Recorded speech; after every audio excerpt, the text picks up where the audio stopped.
Bonjour chers frères et sœurs. Les soutenances de thèse se succèdent à un rythme vraiment très accéléré. Et si bien que, bon, il y a quelques jours, je n'ai pas pu faire de vidéo. C'est ce qui explique cela. Mais aujourd'hui, j'ai eu une petite pause. Donc, je me permets de faire 2 vidéos. Alors, j'ai voulu brièvement, à travers cette vidéo, parler de l'Ahafo. L'Ahafo, c'est une terre qui faisait partie du royaume Agni et Broussa. C'est une terre qui faisait partie du royaume Agni et Broussa.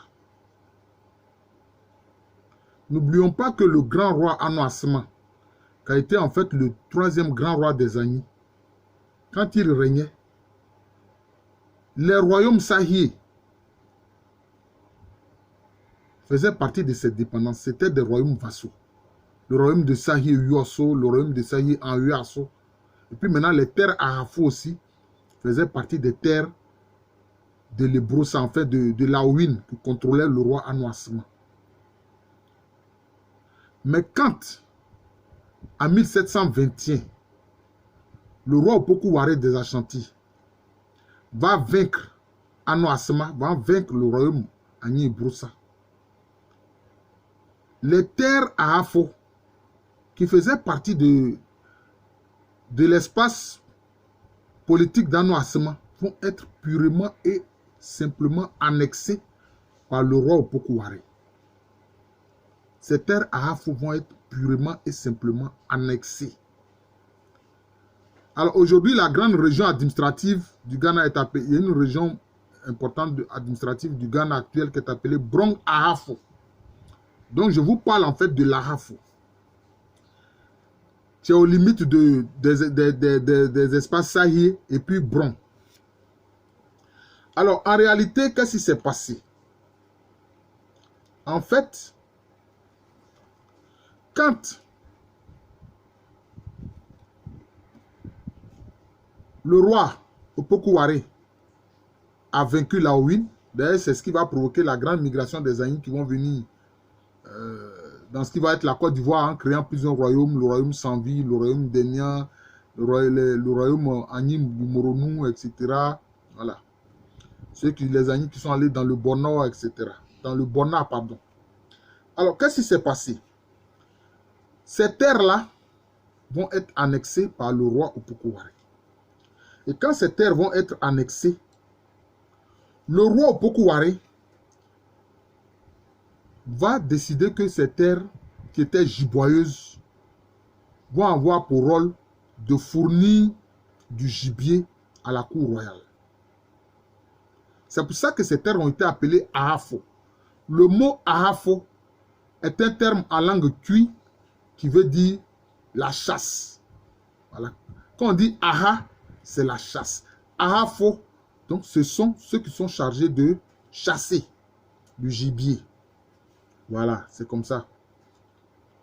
Donc, cette zone-là va faire l'objet d'une colonisation des Ashanti. Des populations ont quitté l'Ashanti pour venir s'y établir.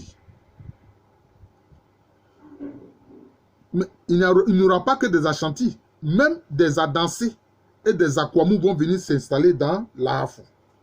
Il faut savoir cela.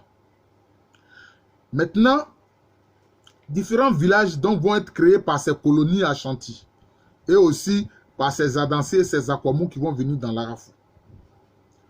Par exemple, des Ashanti qui sont du village de Akwabois vont créer en Ahafo les villages de Mim, le village de Hian et le village de Sienchem. Vous voyez. Donc, des ressortissants du village Ashanti d'Akwabois vont créer 3 autres villages, mais dans la zone de la colonie Ahafo. Et ces villages sont Mim, Hia et Sienchem. Maintenant, des Ashanti du village de Nkayue. D'ailleurs, il ne faut pas oublier que Nkayue, la chefferie de Nkayue,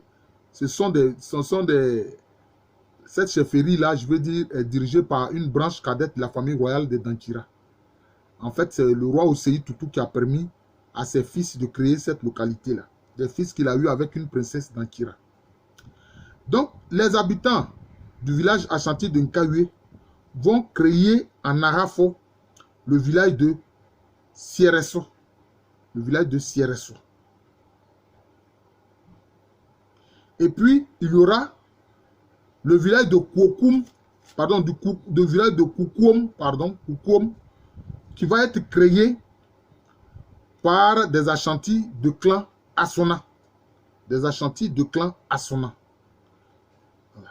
Des Ashantis de clan Assona. D'ailleurs, ce village Koukoum a été créé au temps du roi Ashanti Osei Kwadjo, qui a régné entre 1764 et 1777. Alors, par exemple, à partir de ces faits-là, de ces colonies qui s'installent en Arafo, ces colonies-là et ces villages vont dépendre de leur village mère en Ashanti. C'est de leur village mère qui répondent devant le roi des Ashanti. Par exemple, comme je l'ai dit, le village de Mime dépendait du chef Ashanti d'Akwabois. Vous voyez. Ainsi que le village de Hia et puis Siechem. Vous voyez.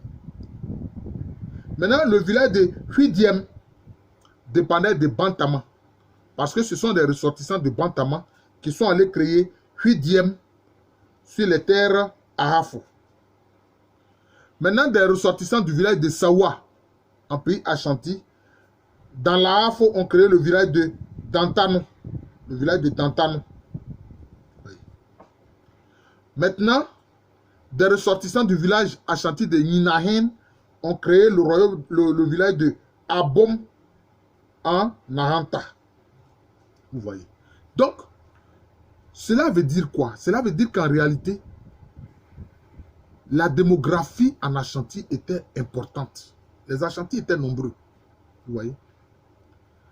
Dès la conquête, dès la victoire sur Lagny et Brossa en 1721, et quand ils annexent les terres et Brossa de l'Arafo, déjà ils commencent à les peupler, à installer des colonies et à créer des villages dans l'Arafo. C'est ça. Vous voyez, c'est cela. Et ces villages-là avaient la tâche de fournir du gibier à la cour royale. Mais ils fournissaient aussi du gibier au chef de leur village mère.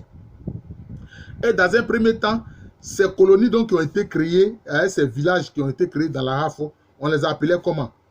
On les a appelés Ahuesofo. Ahuesofo. Le mot Ahuesofo veut dire ceux qui regardent. En fait, c'est-à-dire des surveillants, des gardiens. Fuer, c'est regarder, c'est observer en langue tui. Donc, Ahuesofo, ça revient à ceux qui sont des surveillants, des gardiens. Voilà, c'est comme ça. C'est comme ça. Et donc, ils fournissaient donc, du gibier à la cour royale. Mais en fait, il faut dire que les richesses de la renta, excusez-moi, les richesses de l'Arafo, les richesses de l'Arafo étaient partagées en 3 parts. Il y a une partie qui revenait au roi des Ashanti, puisque ce sont des colonies Ashanti qui sont là-bas. Une partie revenait au village mère dont ils dépendent en Ashanti. Et puis une partie était gardée pour eux-mêmes. Vous voyez, c'est comme ça. Quel exemple je peux prendre? Par exemple, la localité de Siereso en Narafo. Leur production, tout ce qui trouve gibier, exploitation de l'or, etc. Parce que c'était une zone aussi qui était une zone aurifère. Donc quand ils ont exploité tout ça, c'est partagé en 3 parties. Une partie directement est donnée au roi des Ashanti. Une partie est donnée au chef Ashanti de Nkawé. Parce que Siereso a été créé par des ressortissants de Nkawé. Et puis maintenant, ceux de Siereso, maintenant, ils gardent une partie pour eux-mêmes. Donc c'est partagé en 3 parts. Et c'est le même processus pour tous les autres villages. Voilà, c'est comme ça. Par exemple, le village de Mime, en Arafo, qui a été créé par des ressortissants d'Akwa-Bois. Bon, leur production, ils gardent une partie pour eux-mêmes. Une partie est donnée au chef Akwa-Bois qui est en Ashanti. Et puis maintenant, une autre partie est donnée directement au roi des Ashanti. Donc, c'est comme ça. Donc, j'ai voulu parler justement donc, de cette colonie que les Ashanti ont créée sur des terres annexées au détriment du royaume Agni et Broussa. Vous voyez. Mais, quand en 1874, l'Ashanti va perdre la guerre face à une coalition des royaumes et chefferies du littoral de la Côte de l'Or, aidés de la puissante artillerie et des officiers anglais. Mais qu'est-ce qui va se passer? L'Ahafo va décider de se détacher de l'Ashanti, de ne plus dépendre du roi des Ashanti, de leur roi, alors que ce sont des colonies qui viennent de l'Ashanti. Et donc, après 1874, ils vont créer leur propre royaume. Ils vont créer leur propre royaume, qui va être rebaptisé, enfin, qui va être baptisé. Voilà. Parce que avant, c'était simplement Ahafo, Achuesofo. Voilà, ceux qui veillent, voilà, qui sont des gardiens simplement. Mais maintenant, ils créent leur royaume qu'ils vont appeler Asonafo Ahafo. Asonafo Ahafo. Asonafo, c'est lié au matriclan Asona, qui a pour symbole le serpent, la corneille, le corbeau, etc. Ouais. Et qui est dirigé par le chef de Kokoum. Donc, le chef de Kokoum va devenir maintenant le roi de Asonafo Ahafo. Bon, il a mis Asonafo parce que lui-même, il est du matriclan. Le chef de Kokoum est du matriclan Ahafo. Mais sinon, il est devenu l'Ahafonhene. Si on veut voir, on peut dire il est devenu l'Ahafonhene, c'est-à-dire le chef de l'Ahafo. Mais le royaume est appelé Asonafo Ahafo. Donc, on pourrait dire il est le chef de Kokoum est justement l'Asonafo Ahafohene. Asonafo Ahafohene, c'est-à-dire le nouveau roi de l'Ahafo. C'est ce qui va se passer. Et lui, il est justement du clan Ahafo. Et toutes les autres chefferies vont accepter de se mettre sous sous son autorité. Voilà. Donc, c'est ce qui s'est passé. C'était important que je parle de cet aspect de l'histoire des Ashanti, mais aussi qui concerne en partie aussi l'histoire des Agni, qui ont perdu ce grand espace-là, voilà, ce grand espace qui faisait partie de leur royaume, du grand royaume d'Anoasma, le grand roi des Agni, mais en fait qui, dans l'ordre de succession, a été le 3e roi. Je vous remercie. Je suis le professeur Alou Kwame René, professeur titulaire d'histoire à l'université Félix Houphouët-Boigny, une université qui est à Abidjan. C'est dans le quartier de Cocody. C'est en Côte d'Ivoire, un pays situé en Afrique de l'Ouest. Merci encore et bonne journée à tous.